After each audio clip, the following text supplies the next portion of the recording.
What's up, you guys? I'm Jasper and this is JJ Vids. Today, I'm going to be showing you guys the key differences between the regular Lexus IS300 sedans and the Lexus IS300 Sportcross. When Lexus decided that they were going to make a station wagon variant to their IS300, they made a lot of changes to the actual platform itself to make it a much more practical station wagon-like vehicle. So I'm going to be showing you guys that right now. Stay tuned. Give you guys a little overview on what the Sportcross actually is. Lexus made the Sportcross between the model years 2002 and 2005. They've made a little bit over 3,000 of them, and they came with the same 3-liter motor as the sedans did, and they were only offered with an automatic transmission from the factory.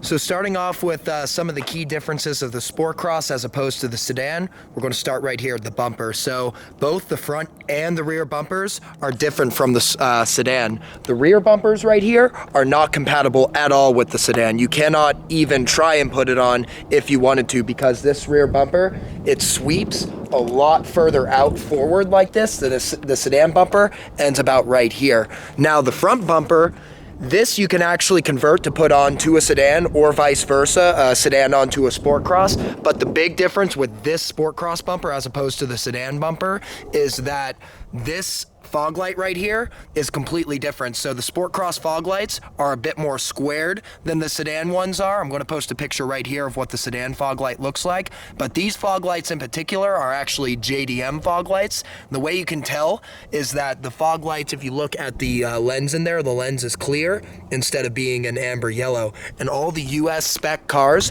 came with amber fog lights. All the Japanese spec cars or JDM cars came with clear fog lights, and I was able to find some of these clear fog lights for this car.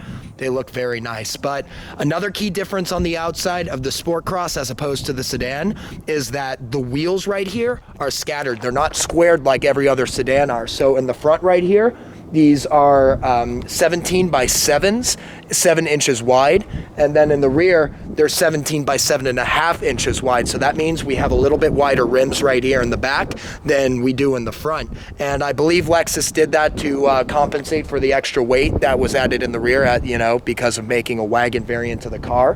But what that creates is that really creates a hard market to buy these thicker rims in, because they're super rare. They only made 3,000 Sportcrosses, which means that there's only 6,000 wider rims if you times the production number times 2. So these are really rare rims to find. If you try and find them, good luck. If you can, send a link down below. I want some.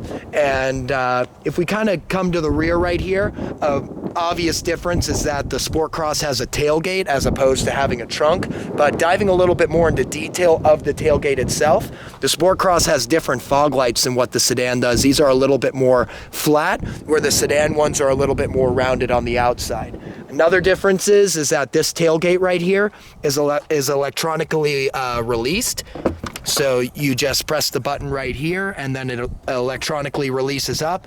With the sedans, it's a mechanical lever, so it's not electronically released. Now, if we look back here, the differences continue with the two-stage, two-step, whatever tonneau cover. And what I mean by that is when you close this down, the tonneau cover is basically in 2 parts. So we have the first part right here, which covers most of the cargo area, but then you have this little tonneau lip right here, which kind of covers the end of it right here, which is very, very hard to find, because most of these Sportcrosses have broken tonneau covers, because as you can see right here, this is prone for breaking in half. So let me just take this off. You see how this is already bent in half? This is prone to happening. This didn't it doesn't ruin it. What ruins it is these clips breaking right here, which is another super duper common thing to happen in these Sportcrosses, is for these little black plastic clips from Lexus to break over just a little bit too much pressure or a little bit too much heat. So to find a Sportcross with both of these tonneau covers intact, hanging right here, very rare to find. But that's obviously another difference. We have the tonneau covers. This can obviously just kind of go like that and open up the whole rear compartment area. But now I'm going to dive into the interior of the car, where I'm going to show you a very important difference between the Sportcross and the sedan. One of those being is that the seats right here have a 60-40 split, and they fold down. 60-40 split, meaning that this right here, this is 60% of the rear seat, that folds down independently. And then look, this is the other 40% right here. That also folds down independently, which allows you to have a lot of room in here for a lot of practicality. And then another difference is that all sport crosses came standard with this fold down passenger seat with the table on top of it, which is amazing because I'm going to post a picture right here of how I converted this whole sport cross from being a sound system car into a sleeper, into a camper, and you can totally do it. I sleep in this car fully extended. I'm 6'1", and I can fully extendedly, comfortably sleep in this sport cross with that front seat folded down, and it's amazing. Another key difference is that all Lexus IS300 Sport Crosses, this is a big deal right here, all Lexus IS300 Sport Crosses came standard with the Torsen LSD. Every single one came standard with it. So if you have a Sport Cross, you have an LSD. There's a lot of misconception on YouTube saying that the LSD is a very hard option to find for the Sport Cross. I'm going to post a picture of the Lexus catalog right here. It states specifically in there that all Lexus Sport Crosses come with the Torsen LSD, which is a big deal because I swing this thing a lot, and because the Wagon has a lot more weight in the rear, it's a lot more stable when you actually get the thing swinging back and forth. Coming back right here to the rear, another difference between the Sedan and the Sport Cross is that the Sport Cross comes with a rear wiper blade right here. No sedans come with the rear wiper blade. I really like it. It's nice for the rain. A lot of people do deletes on them. I really like the wiper blade, so it's sticking around. Opening up the lift gate here one more time. The last thing I have to show you guys, the last difference between the Lexus IS300 Sport Cross and the Sedan is that you have this bottom compartment right here as well that actually you can lift up right here.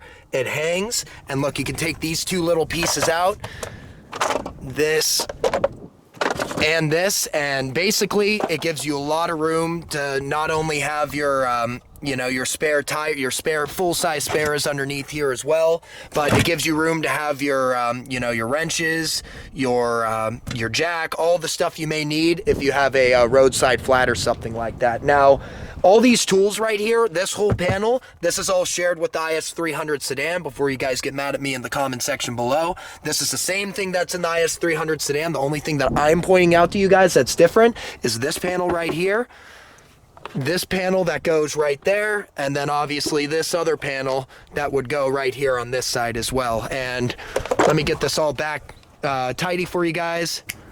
There we go. Wait, hold on. That's not right. Perfect. There we go. All right, let me get this tonneau cover back over. There we go. That guy right over there. And perfect. So I think that's a great place to leave off today's video. I got to show you guys pretty much every single difference between the Lexus IS300 Sedan and the Sport Cross. But if you guys enjoyed the video, please be sure to give me a like and subscribe. Really helps me out a lot. I enjoy making the videos. But with that being said, I'll see you guys next time. Thank you for everyone's support. Cheers.